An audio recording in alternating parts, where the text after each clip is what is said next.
Hi, thank you so much for having me. I appreciate it.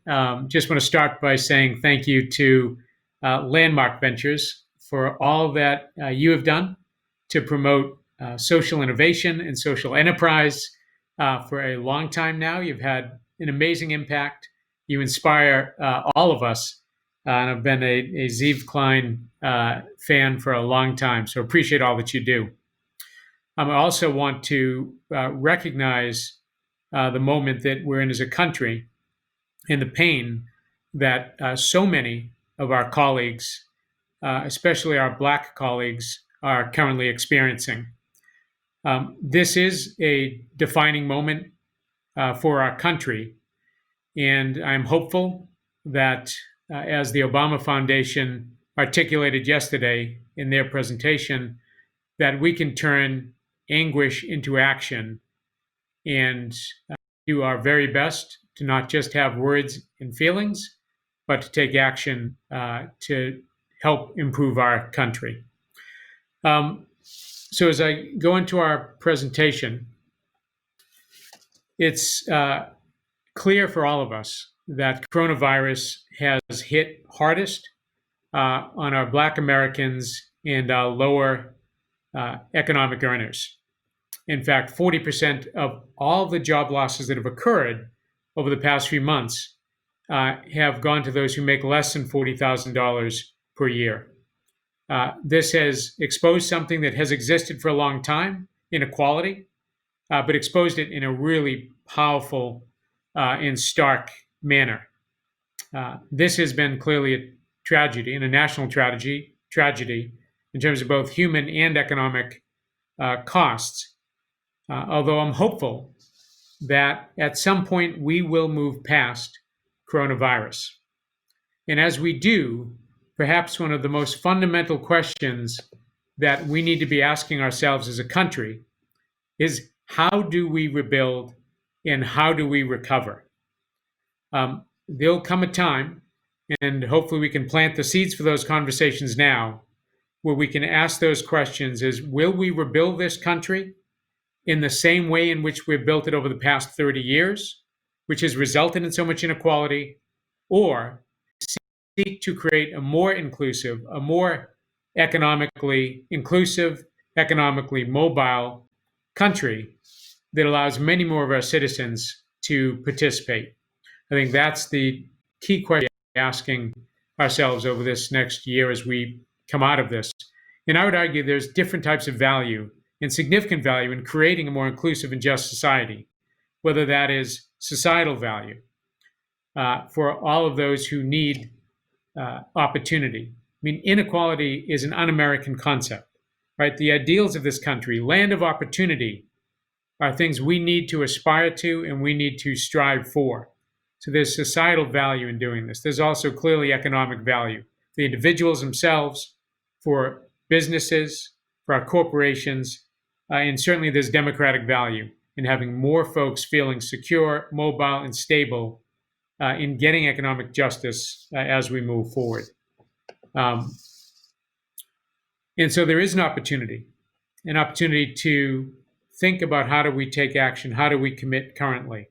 And we believe that our businesses, our business leaders, have a tremendous role to play as we come out of this crisis and seek to rebuild this economy.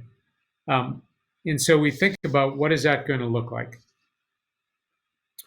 We have seen through the Business Roundtable most recently an inspiring redefinition of the purpose of a company, right? A corporation's existence to promote an economy that serves all Americans. We're hearing that from leaders, whether it's Salesforce or JP Morgan. We're hearing it from customers, from employees, hearing that from shareholders like State Street and BlackRock. So this has been happening over the past year or two. The time and the opportunity to do this is so much more needed now. And it's going to take that business leadership to start to form new coalitions of employers who will talk about becoming increasingly what we call opportunity friendly. And we think there's a parallel here of what it's going to take to be opportunity friendly. So if we look back over 20 years, we've seen how this country has adopted the environmental movement.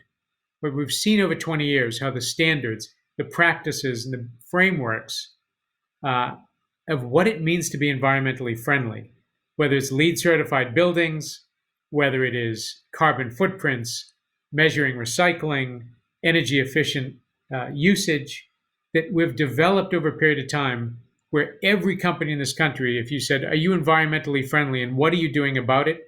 They would have an answer to you.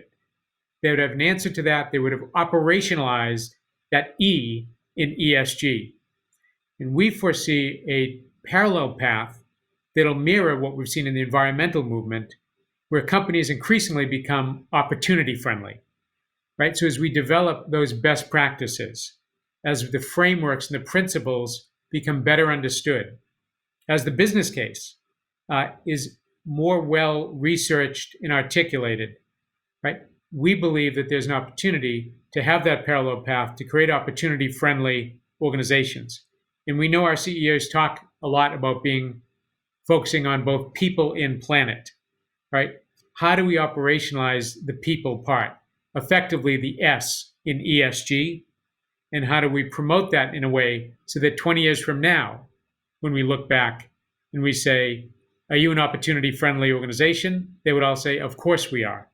There's a new normal with new practices that include more Americans into the economic engine of this country, that reach into talent populations that historically have not been accessed. And so we think about, okay, so what can one do? How do we move in this direction? So the first thing is, do I have a company, and can I challenge my company to actually hire opportunity talent? Those who historically have not been included and have been left out for, unfortunately, both systemic and I would say very negative reasons. Do we have deliberate hiring practices below the baccalaureate, right? Do we have programs that are specifically looking at those populations who haven't had access, whether they're opportunity youth, veterans, those from the disabled community? Are we really operationalizing that as a business? Are we committing to do that, measuring it, understanding the value of that? Second thing we can do right away is look hard at degree requirements. When we over-credential a job and say you need a 4-year degree, when you do not need one, it costs the business 11 to 30% more in salary. It takes longer to hire. You get less diversity, and that person turns over more quickly. Now, we live in a country where I can predict whether or not you will go to college more by your bank balance than your SAT score. That's not acceptable. So if we're using degrees as a proxy for who's talented and who's not, we're going to miss great swathes of this country. In fact, if we use that criteria of having a BA in order to apply for a job, we will exclude 86% of Latinos and 79% of African Americans in this country. So one thing you can do immediately is go to your HR department and say, do we have unnecessary degree requirements that we could review? Or just ask the question, why do you need a 4-year degree for every job in the organization, especially middle skill jobs, entry-level roles? That's a critical thing that each one of us could do to take action in an immediate step. And more broadly, to challenge our companies to become what we call opportunity employers. So following the best practices around recruiting, hiring, retaining, and advancing opportunity talent. We've laid all those out in a website called theopportunitynavigator.org. We've researched those with other incredible organizations like McKinsey and MIT, and to put forward the best practices that any company can self-assess and say, are we doing that? Where are we strong? Where could we be better? And we're building a coalition of employers who will commit to becoming opportunity friendly in the years to come. We believe that economic justice is critical. We believe there's an opportunity to rebuild this country in a way that is more inclusive, and that in part will be one of the greatest challenges we can take on and actually commit to as we emerge from this crisis. and seek to build a society that we want to pass on to our children. Thank you so much, and I wish you a great rest of the conference.